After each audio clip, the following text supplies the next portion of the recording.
زمنګ ستاسو په محلو کې انسانان ودي شپې کوي زمنګ ستاسو په محلو کې انسانان بے کور بے اوره ګرځي زمنګ ستاسو په محلو کې منګ چرګان خرو گونډیان نهر تیری وما ارسلناک الا رحمتا للعالمین وما ارسلناک الا رحمتا للعالمین محمد رسول الله والذین معه اشداء علی الكفار رحماء بینهم آیاتونه دي یو د بل د پاسه وایو په ځانونو باندې فټ کو دا سداو کنه دا شفقت رحمت گونډیانو سره اولاد سره دشمن سره کافر سره هغه خپل خپل شفقتونه دي کافر سره دا شفقت ته چې دعوت ولا ورکی سختی ور سره وکي کم سړی کلی کی ګناه وکړه زیاته وکړو ظلم وکړه هغه سره شفقت دا دی چې خبر دا ور سره کټ کا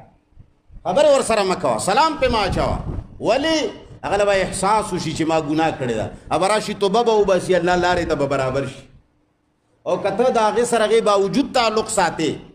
هغه ته د خپل ګناه احساس نکي نو پیغمبر علیه الصلاۃ والسلام منګله داسې تربیت را کړې ده د احادیثو په ذریعہ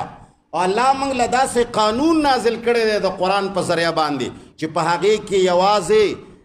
د مسلمان د پاره نه یوازې د حیوان د پاره نه د تمام عالمونو د پاره د رحمت درس په هغې کې پروت